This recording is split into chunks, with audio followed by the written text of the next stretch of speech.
अस्सलाम वालेकुम स्टूडेंट्स। आज हम डिस्कस करेंगे चैप्टर 22 का last topic diabetes mellitus and it's genetic basis. इस टॉपिक का इंट्रोडक्शन, हेरिडिटरी डिजीज़ है डायबिटीज़ मिलाइटस, या जिसे हम कॉमनली शुगर कहते हैं, वो एक हेरिडिटरी डिजीज़ है, यानी कि वो इनहेरिटेंस में ट्रांसफ़र होने वाली डिजीज़ है। नंबर 2, यहाँ पर आप देखिए, यहाँ पर एक वर्ड लिखा हुआ है हेट्रोजिनस। हेट्रोजिनस का मतलब ये है कि इसके बहुत सारे फैक्टर हैं, बहुत सारे रीजंस हैं और बहुत ही सारे मल्टीपल सिम्टम्स पाए जाते हैं इस डिजीज़ में। इस कंडीशन को कहा जाता है हेट्रोजिनस। अब इसमें सबसे पहले जो सिम्टम पाए जाते हैं, इसमें इंक्रीज़ हो जाता है ब्लड शुगर लेवल, या जिसे आप ग्लूकोज लेवल कहते हैं।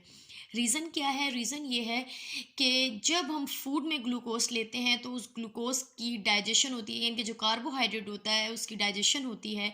डाइजेशन के बाद उसे ग्लूकोज में तोड़ दिया जाता है या ब्रेक डाउन कर दिया जाता है। ग्लूकोज ब्लड के थ्रू हर एक सेल तक जाता है और सेल अपने अकॉर्डिंग उसकी ब्रेक डाउन या मेटाबॉलिज्म करने के बाद उसमें से एनर्जी की फॉर्मेशन करता है। लेकिन अगर ऐसी कंडीशन जिसमें ब्लड से ग्लूकोज सेल के अंदर गया ही नहीं है बल्कि ब्लड के अंदर ही रहा है, तो इससे ब्लड में ग्लूकोज का लेवल इंक्रीज हो जाएगा और बॉडी में एनर्जी लेवल जो है वो डाउन हो जाएगा या लो हो जाएगा। क्यों लो हो जाएगा एनर्जी लेवल? क्योंकि सेल्स जो वर्क कर रहे हैं, हमारे ऑर्गन जो काम कर रहे हैं, उन्हें एनर्जी की ज़रूरत है और एनर्जी उन्हें कहाँ से मिलती है? ग्लूकोज को तोड़ने से। जबकि जो ग्लूकोज का लेवल है वो सेल के अंदर मौजूद ही नहीं है, बल्कि वो कहाँ पर रह गया है? ब्लड में ही रह गया है। इसलिए सबसे पहले बॉडी में एनर्जी लेवल डाउन हो जाएगा। अब ब्लड में ग्लूकोज का लेवल इंक्रीज हो जाने से उसे बाहर रिलीज करने के लिए यूरिन की फॉर्मेशन होगी, यानी कि वर्कलोड किस पर आएगा? लोड आ जाएगा किडनीज पर। किडनी को क्या करना पड़ेगा? किडनी को ज़्यादा से ज़्यादा यूरिन की फॉर्मेशन करनी पड़ेगी, जिसमें से वो रिलीज करेगा किसको? इंक्रीज्ड ग्लूकोज लेवल को, जो कहाँ पर मौजूद था? जो ब्लड में मौजूद था। यानी कि ब्लड बार बार किडनीज के पास जाएगा और एक्स्ट्रा ग्लूकोज को कहाँ डाल देगा? किडनी में। किडनी वाटर को ऐड करके यूरिन की फॉर्मेशन करेगी और उसे बॉडी से बाहर रिलीज कर देगी। इससे यूरिन फॉर्मेशन भी बहुत ज़्यादा होगी और किडनी को भी काम ज़्यादा करना पड़ेगा, जिससे किडनी फेलियर का भी खतरा हो जाता है और बॉडी के अंदर वाटर का लेवल भी डिक्रीज हो जाता है, जिससे प्यास की कंडीशन बढ़ जाती है। बेटा, पानी की कमी क्यों आ जाती है? पानी की कमी इसलिए आ जाती है क्योंकि यूरिन बनाने के लिए ग्लूकोज लेवल जब बढ़ जाएगा तो उसे बॉडी से बाहर धकेलना पड़ता है, बॉडी से बाहर रिलीज करना पड़ता है, जिसका एक ही रास्ता है और वो है यूरिन। तो यूरिन बनाने के लिए ग्लूकोज के साथ साथ क्या ऐड किया जाता है? वाटर ऐड किया जाता है और किडनी बना देती है यूरिन, और यूरिन को बॉडी से बाहर रिलीज कर दिया जाता है। तो सबसे पहला जो सिम्टम जाहिर होता है वो क्या है? कि लो एनर्जी लेवल हो जाता है। नंबर 2, यूरिन फॉर्मेशन या यूरिनेशन का प्रोसेस बहुत बढ़ जाता है। एक एडवांस लेवल पर जाके किडनी फेलियर हो जाती है, या जो लोअर एम्पुटेशन, यानी कि जो आर्म्स और लेग्स हैं वो एम्पुटेंट यानी कि काट दिए जाते हैं इंक्रीज्ड ग्लूकोज लेवल से या शुगर लेवल बढ़ जाने से। और क्योंकि ब्लड की केमिस्ट्री चेंज हो जाती है, ब्लड में अगर ग्लूकोज का लेवल बढ़ गया है तो सॉल्यूट पोटेंशियल आप कह सकते हो इंक्रीज हो जाएगा, ब्लड गाढ़ा या थिक हो जाएगा, हार्ट को काम करना पड़ेगा और इससे हार्ट डिजीज भी हो सकती है। डायबिटीज मिलाइटिस की टाइप, डायबिटीज मिलाइटिस की दो टाइप हैं, IDDM और NIDDM।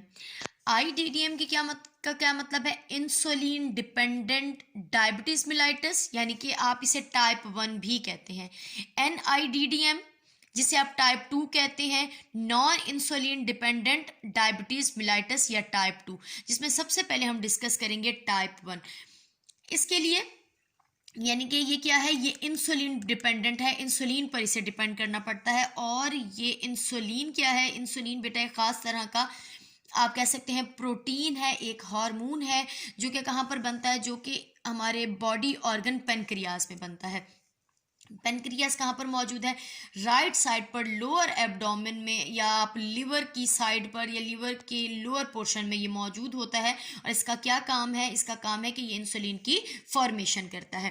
पर जो पेनक्रियास है उसके पास आइसलेट्स पाए जाते हैं और इनके अंदर मौजूद होते हैं दो तरह के सेल।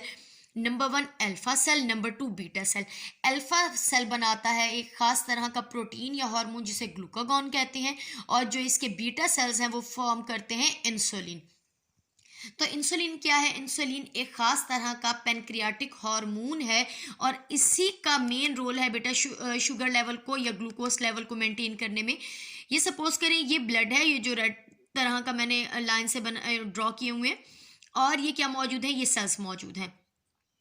तो इंसुलिन क्या करेगा? ब्लड में से ग्लूकोज को लेकर कहाँ पर ट्रांसफर कर देगा? सेल के अंदर ट्रांसफर कर देगा। इससे दो तरह से फायदा होगा बॉडी को। नंबर 1, ब्लड के अंदर भी ग्लूकोज मेंटेन हो जाएगा, जो हाई लेवल था वो डाउन हो जाएगा, नॉर्मल हो जाएगा, और सेल को भी उसके हिस्से का ग्लूकोज मिल जाएगा, जिसको वो मेटाबोलाइज करके एनर्जी की फॉर्मेशन करेगा। अब इंसुलिन का बेटा काम क्या है? इंसुलिन का काम यह है कि वो ग्लूकोज का लेवल ब्लड में लो करता है और कहां पहुंचा देता है? सेल में पहुंचा देता है। अब यहां पर ये जो टाइप 1 है, जिसे IDDM हम कहते हैं, ये जुवेनाइल डायबिटीज भी कहलाती है। जुवेनाइल मीन्स आपको ये 40 ईयर्स से पहले हो जाती है, यानी कि 40 साल से पहले जो डायबिटीज होती है या जो शुगर होती है, हम उसे क्या कहते हैं? हम उसे कहते हैं टाइप 1। ये एक एक्सोजीनस कंडीशन है। एक्सोजीनस कंडीशन क्या है? इस कंडीशन में जो इंसुलिन है वो बॉडी में नहीं बन रहा होता। अगर इंसुलिन नहीं बनेगा तो ग्लूकोज का लेवल बढ़ जाता है। ग्लूकोज के लेवल को मेंटेन करने के लिए एक्सटर्नली इंसुलिन लगाना पड़ता है, या इंसुलिन जिसे हम कहते हैं कि शुगर पेशेंट को वैक्सीन लगती है, इंजेक्ट किया जाता है उनकी बॉडी में इंसुलिन, जिससे ग्लूकोज का लेवल मेंटेन रहता है उनकी बॉडी में। अब अगर हम इसको कॉज देखते हैं कि इसका कॉज क्या है, कौन सा ऐसा रीजन है कि इंसुलिन की फॉर्मेशन नहीं हो रही है पेनक्रियाज में, या जो बीटा सेल है वो इंसुलिन नहीं बना रहा है? उसका रीजन है ऑटो इम्यून डिसऑर्डर, यानी कि ये एक ऑटो इम्यून डिसऑर्डर है। ऑटो इम्यून, आपको पता है हमारी बॉडी में हमारी एक आर्मी मौजूद है जिसे हम इम्यून सिस्टम कहते हैं। इस इम्यून सिस्टम का काम यह है कि कोई भी बैक्टीरिया, वायरस या कोई भी एंटीजन अगर हमारी बॉडी में आती है तो वो उसके अगेंस्ट एंटीबॉडी बनाते हैं या उसके अगेंस्ट फाइट करते हैं। कुछ रीजंस की वजह से, कुछ फैक्टर की वजह से, या कोई वायरल इन्फेक्शन की वजह से हमारी बॉडी के जो टी सेल हैं वो अपने ही बीटा सेल को, पेनक्रियास के बीटा सेल को डैमेज कर देते हैं। बेटा क्या रीजन है? ये एक ऑटो, यानी कि जो टाइप 1 है, आप उसे क्या कहते हो? Auto immune disorder. Auto immune disorder हमारे अपने ही बॉडी के सेल, जिसे आप टी सेल कहते हो, हमारी बॉडी के इम्यून सिस्टम में दो तरह के सेल होते हैं, टी सेल और बी सेल। लेकिन ये इसमें जो टी सेल हैं वो अपने ही बॉडी ऑर्गन पेनक्रियास के बीटा सेल को डैमेज कर देते हैं। अगर बीटा सेल नहीं है तो बीटा सेल प्रोड्यूस नहीं करता इंसुलिन। जब इंसुलिन नहीं बनती बॉडी के अंदर तो इंक्रीज हो जाता है ब्लड लेवल ग्लूकोज का हमारे बॉडी के अंदर, और जिससे कोई डिजीज होती है, कोई डिसऑर्डर होती है, जो कि मैं इंट्रोडक्शन में एक्सप्लेन कर चुकी हूँ। कुछ टाइमिंग के बाद रिसर्च हुई, और रिसर्च होने से ये पता चला कि IDDM का रीज़न सिर्फ ऑटो इम्यून ही नहीं, और ये ऑटो इम्यून डिसऑर्डर ही नहीं, बल्कि इसका एक जेनेटिकल कॉज भी है। जेनेटिकल कॉज क्या है कि हमने ये देखा कि इंसुलिन एक प्रोटीन है, और तो प्रोटीन कौन बनवाती है बेटा? प्रोटीन बनवाती हैं जीन्स, और जीन्स पाई जाती हैं DNA या क्रोमोसोम पर। तो इंसुलिन बनाने की जो जीन है वो मौजूद है क्रोमोसोम नंबर 11 पर। उसी के अंदर म्यूटेशन हो जाती है, उसके डिफरेंट फॉर्म्स बन जाती है, यानी कि वो पॉलीमॉर्फिज्म में आ जाती है, और इंसुलिन सही से नहीं बनता। जब इंसुलिन सही नहीं बनता तो वो ब्लड में ग्लूकोज का लेवल डाउन नहीं कर सकता, और वो इंक्रीज रहता है, जिससे बॉडी में एनर्जी की कमी आ जाती है, यूरिन की फॉर्मेशन ज़्यादा होती है, किडनी फेलियर का चांस है, और हार्ट डिजीज़ के भी चांसेस होते हैं। अब आप ये देखते हो कि जो टाइप 1 है वो मल्टीफैक्टोरियल है। मल्टीफैक्टोरियल मीन्स इसका कोई एक फैक्टर नहीं है, इसका फैक्टर ऑटो इम्यून डिसऑर्डर भी है, इसका फैक्टर जीन्स भी है, इसके बहुत सारे कॉज या फैक्टर हो सकते हैं। साथ में आप ये देख सकते हो कि सिर्फ एक जीन नहीं है जो जीन नंबर या क्रोमोसोम नंबर 11 पर मौजूद थी, बल्कि इसके बहुत सारे फैक्टर मौजूद हैं। लाइक यानी कि बहुत सारी जीन्स हैं जिसके बहुत सारे अलील्स इस इंसुलिन बनाने के लिए या इस इंसुलिन को बनाने के लिए उसे कंट्रोल कर रहे होते हैं।